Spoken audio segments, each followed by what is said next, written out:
We are very excited to announce our very first Joe Troop Builder pack. That's right. Good Guy Troop Builders, which is going to be really great. We loaded it up too. We if did. I could say, it's quite nice. It's got a lot of stuff in it. Yep. Yep. I wanted to make sure that the troops in the pack could handle land or sky. Yes. Ooh. And what a nice tie-in with our Sky Striker. It's true. It's true. And then our second classified announcement for today.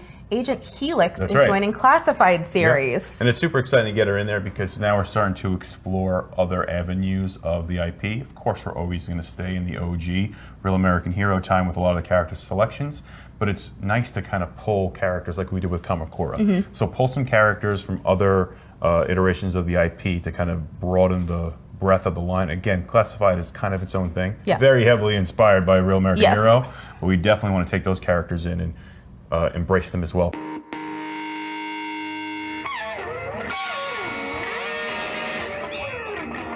Okay, people, welcome back to another Fwoosh Weekly. As always, I'm Robo, and it's a bit of an odd week. Not that there's no toy news, there's plenty of that, but it's more pretty pictures than pre-orders. Companies revealing new product, but more in a stay tuned for a later date sense. Easing us in, just a slow trickle of information to keep a presence in a world that quickly forgets about you if you're not on stage doing that same old song and dance.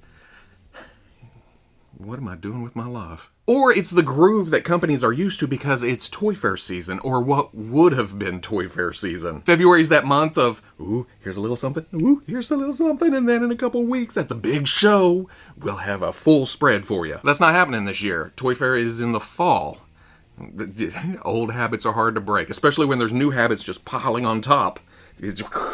So here we are, the collectors, the consumers, just dogs chasing cars. Still, it could be worse. There could be nothing to talk about. Saying all of that, let's start things off with a couple of figures that now have Amazon listings. That Robo is full of shit, man. No, that's just how the order worked out this week. You'll see. We've talked about the Mattel Masters of the Universe Masterverse Revelation Sorceress before. Her pre-order pictures were pilfered last November. And there is no mistaking this for any other toy line. This is Masterverse head to toe. The proportions, the sheer soft goods material, just the style. Masterverse. But you put them all together and they look good. So that's the definition of a collection that you are interested in collecting. I think I've said this before, but it's kind of like vintage He-Man figures where they're short and squat that kind of skew away from actual human anatomy, but because of nostalgia, you look at them and go, oh, what's wrong with those? And it's now commonplace enough to see a resurgence in the toy aisles. So there's something to be said about changing things up slightly. Where the vintage line and Origins is Masterverse is kind of, it stretches things a little. But there is one new picture. It's Sorceress in the package. That usually gives us a pretty good idea of what the final figure will look like, and yeah, you can see a difference. The face especially. But I'll wait for in-hand pictures before judging too harshly because, again, promotional image, it may be something else.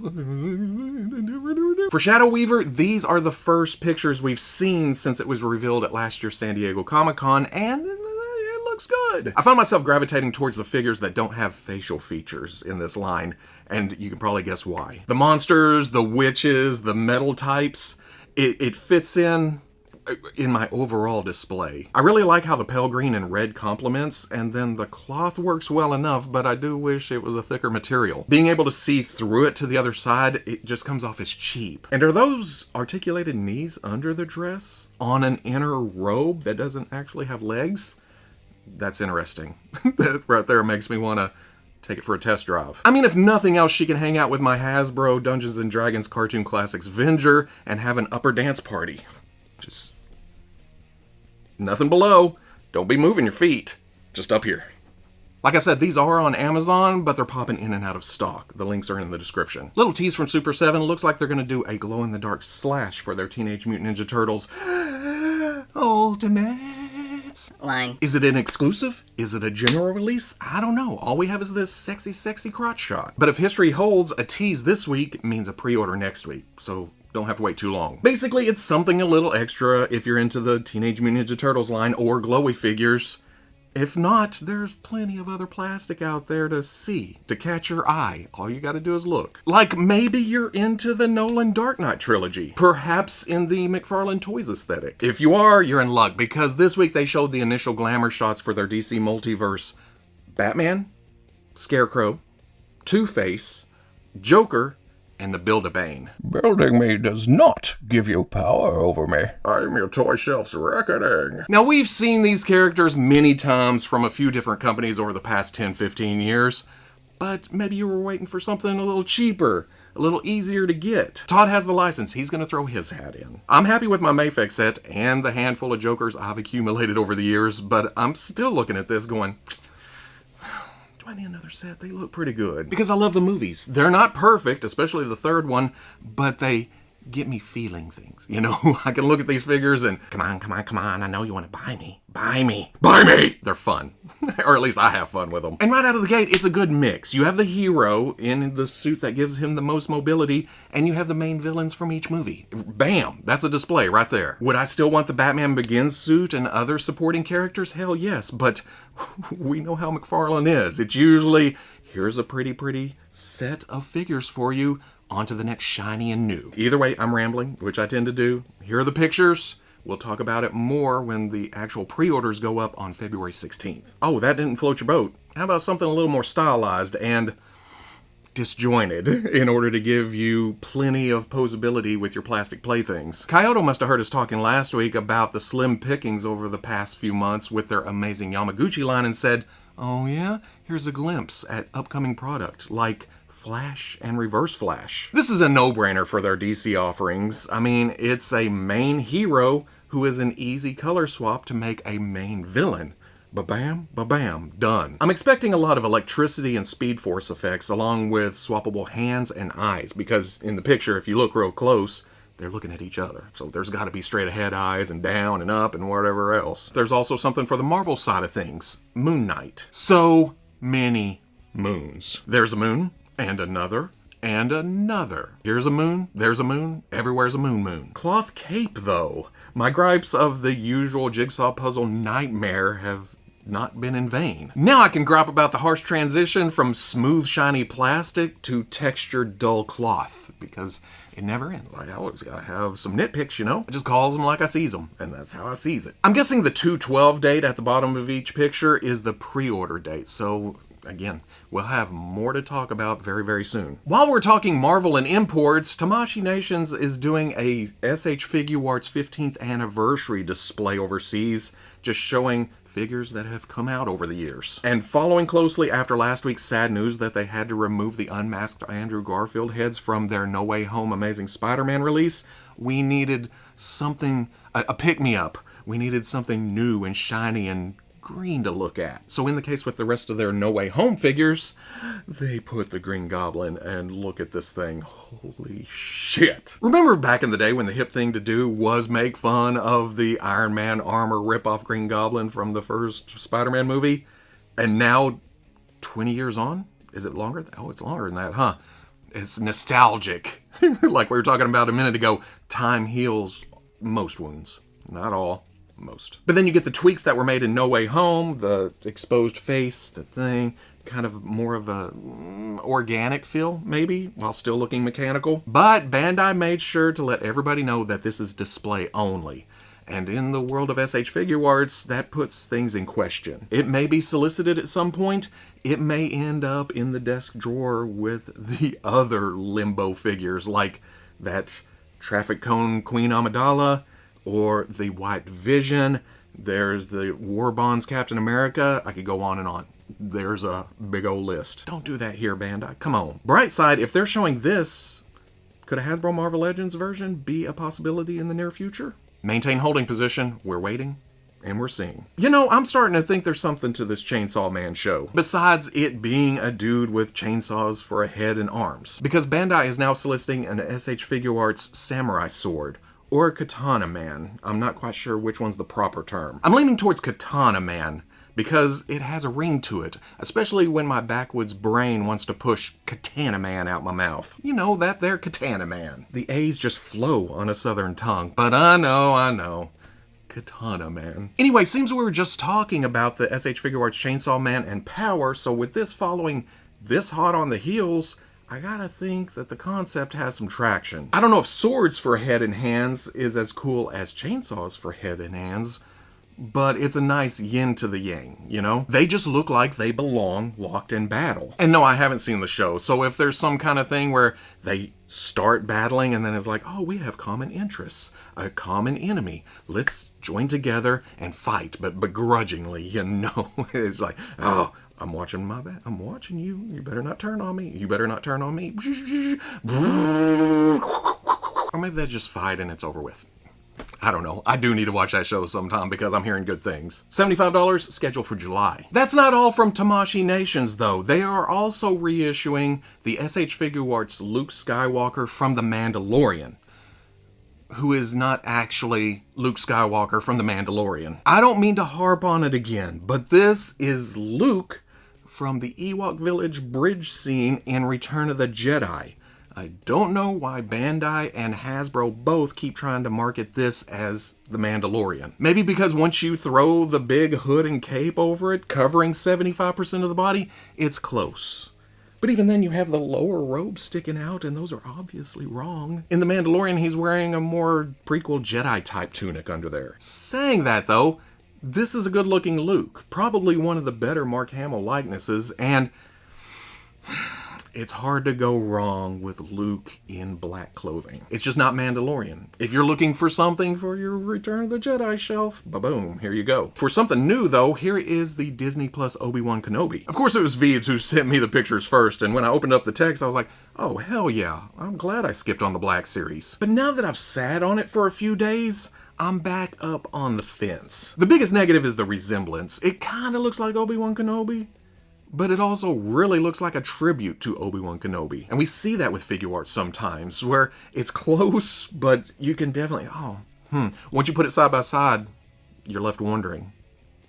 I will say the alternate head sculpt does capture the emotions of Obi-Wan Kenobi really, really well. There's a sadness welling up behind those eyes, and Obi-Wan's not quite sure what to do with it. Big positive is the sculpt and colors of the body. It's not perfect because of the cleanness, but the grays are much closer than Hasbro's browns. Why am I just now realizing that they look like sweatpants with some jazzercise leggings at the bottom? The cloth robe is also better than the Black Series offering, with a lot more life to it. The folds, the wrinkles, the flow. But I gotta admit, it looks thick and heavy. It's just sitting there. So round and round and round I go. I see something I like, I see something I don't like, which is commonplace with most action figures. But when there's a choice like this, where you gotta go, do I want the expensive import version or the cheaper domestic? Which one complements my collection better? Because with prices the way they are these days, gotta be a bit more picky, a bit more choosy. That's a decision for next week though, when the pre-orders actually open. MSRP is $75, releases in June, while the reissue Luke should drop in April. Since I just brought up Hasbro several times, let's talk about their Star Wars Black Series reveals from the fan stream this week. As usual, some ups, some downs, but some things I'm very excited about. For this year's Star Wars Celebration in London, there is the exclusive Revenge of the Jedi Darth Vader. It's a Darth Vader figure, painted in reds and blacks to replicate that initial poster before the name of the movie changed. It went from Revenge of the Jedi to Return of the Jedi really quick. It's cool in a one-off kind of way. It's not something I need for my collection, but, and I'm not going, but if I were at Celebration in London and it was sitting right in front of me, I'd go, okay, give it to me. And that is the definition of a perfect con exclusive. Not necessary, just need in passing. What has been necessary for a long, long time is the Return of the Jedi Indoor Trooper. And thankfully, this does utilize the same gimmick as the Hoth Trooper, where you can swap out the faces to give you more trooper options. Not as many as the Hoth Trooper because of the goggles and the face cover, but well, I guess you get two options here. That's better than one. I noticed they packed the face right there in the package where you cannot miss it. I'm guessing that's because with the Hoth Trooper, a lot of people missed it because it was hiding in the backpack. The word deluxe was thrown around a couple of times, so I'm guessing they're charging a higher price for this. The accessories are packed behind the figure, making the bubble deeper, just like the deluxe Boba Fett that's on the pegs right now, and it's a higher price. Next was the Walmart exclusive Jesse. I dig ARC Troopers. They're a bit more bulky than your standard clone troopers, and with Jesse, he has that Imperial cog on his helmet and then tattooed right on his face. There's no denying that allegiance. Who's going undercover? Not Jesse. The helmet is throwing me though, because he shouldn't have the fin and the rangefinder. It should be just a Phase 2 clone helmet with the cog painted right there on the front. And they have Phase 2 helmets that are separate pieces from the heads. Why wouldn't they just put this on this figure? As is, it's just a repaint of the Umbra Trooper. Is that matching sculpt-wise? And then, oh baby, the one I've been waiting for since it was pipelined. Ki-Adi-Mundi. This guy has been on my shortlist for a long time. I've bought several custom heads, but I was never happy with any of my fodder bodies. Now I don't have to worry about any of that. I just wait for this to release, buy it, put it on my shelf, and man, that looks good. I'm already picturing it in my head. Just, oh, because it's all new sculpted body. He's got his big old head, beard. All I could ask for at this point is the hat from Outlander. Make him his tattooing gear. But that's a custom for another day. Am I buying several? I don't know. I can't foresee, but chances are good. For Pipelines, they announced a Luke Skywalker with Grogu build-up pack, which I'm guessing is like the Mandalorian packs at Target. You get the figure, you get a Grogu, you get some accessories, bigger package, bigger price point. Papa John's. But the first question I had was, is this actually going to be a Luke from Mandalorian, or is it going to be another Return of the Jedi Luke? Yeah, I may be a little salty about that. Damn it, give me a Mando Luke. After that, they announced a deluxe Darth Malgus, who I'm guessing is deluxe because it's a unique sculpt that can't be used for anything else but Darth Malgus.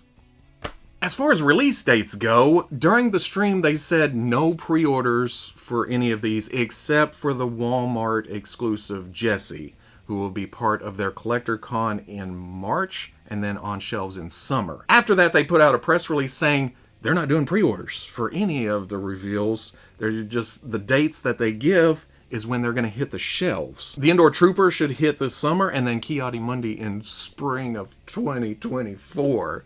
I guess I've waited this long. I can wait a little bit longer. I don't know how I feel about that, because on one hand, I haven't been pre-ordering a lot of Star Wars figures. I've just been waiting for them to pop up somewhere online, order them, ship them, get them done. And even then, I'm not buying everything because budget, people, budget. So there, it doesn't affect me much, but I will throw a pre-order in if it's something I really want, or something I know is gonna go really fast. Just in case, as a backup, and I know a lot of people that do that, along with a lot of people who prefer pre-orders, because you just put the order in, you don't have to worry about anything until it actually ships. Especially nowadays when they're announcing things for 6 months to a year out. But this is Star Wars Black Series, who have gotten into the very bad habit of announcing a figure or two, putting those up for pre-order, but not announcing the rest of the wave until a month later, where they show another couple of figures, maybe, and then after that, another month, there's another figure in this wave.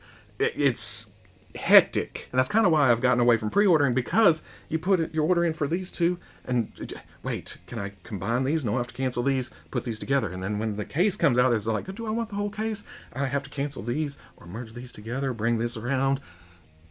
It's kind of dumb. Are they overcompensating because of the complaints about that? Hey, we hear you. You hate pre-orders, so we aren't doing pre-orders. Wait, what?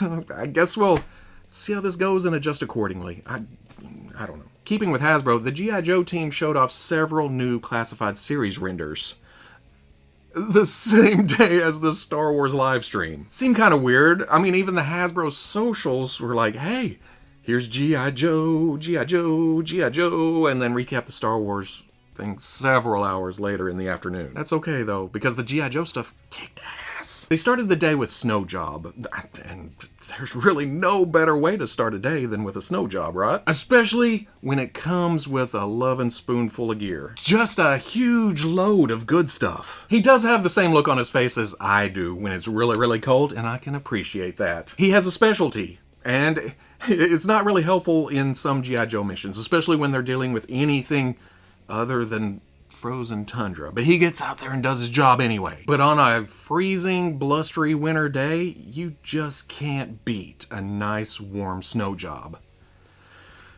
What am I doing with my life? Then they showed off scrap iron, and holy moly, I think Lenny warned us about this size of the drone, but I wasn't prepared.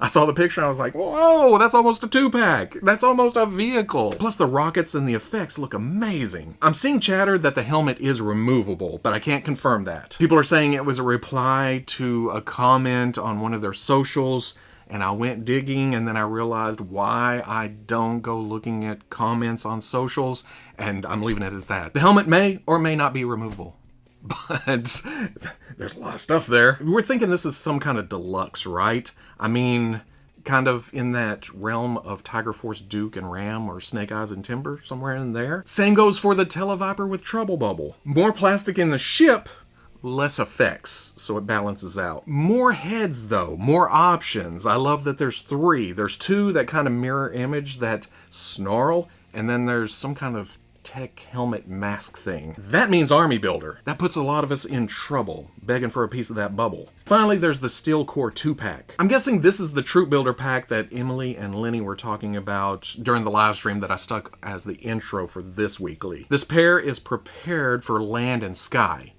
So, you got the land stuff, you got the sky stuff with the jetpacks. What? Jetpacks? Those are not military issue. So make-believe. I love it. I'm thinking older sculpts, though. Well, with the male, it's Beachhead, with the newer boots that I always associate with the Commando Snake Eyes that came with the first Timber. But for the female, there's the single hinge and swivel elbows. Then they both have Joe Pros on, which have been kind of phased out lately. I have no attachment to this crew, but I'm in for at least one set. No info on release or prices or anything, but we'll probably find out soon. And that's all for this week. No, I didn't miss the Revoltech Pirates of the Caribbean Jack Sparrow. That's actually a re-release of a 11, 12-year-old figure that clocks in at 5.3 inches. There may be some articulation upgrades, but most of the promo pictures are the same ones from 2011. So I can't guarantee that. Once I saw the size, I was like, oh, well, okay. Not for me. I'm also purposely skipping the various Kickstarters that seem to be kicking up at the moment because I want to talk about them when they start. You know, there's this initial run-up, but everything will be revealed once the Kickstarters kick. Also next week, Mezco is starting their Toys Fair. But this year they're splitting it into 3 weeks where they're going to do Tuesdays, Wednesdays, and Thursdays. And then come around the next week, start it all over again. They must have heard about my shooting schedule. That's why they changed it all up. I got some pull in this industry, boys. But it's bullshit. I'm sure it's more of a, hey, we get a 4-day weekend. But then Dan's also said there's some Marvel Legends stuff next week. So, this keeps on going and going. If you didn't see anything you liked this week, there may be something for you next week. But if you enjoyed this weekly, comment, like, subscribe. Much love to the plus if you're interested in seeing videos early or in a position to help out the channel. Patreon.com. But wherever you may be watching this, I'll always catch you on the Fwoosh. Oh, and a quick thing. If you watched the Playday and thought I was mad about the shitty comments from non-collectors that I was getting on that Cyclops short, I'm not mad about it. It's just a realization that I spend most of my time around other collector types. I just forget that there's miserable sons of bitches out there that want to drag you down. Not in this lifetime, Bubba. I am way too old to be just hating what I do. If I hated it, I'd be doing something else, trying to find something that makes me happy. And if you can't do that, not talking about y'all who are probably watching this, I'm talking about the people that are sneaking into that other video. If you can't handle that, then that's your problem. Like I said, go be miserable somewhere else. Me, I'm still having a ball. I love my hobby. Having fun. I make this point all the time. If you ain't having fun, go find something else. Go do something else. Yeah.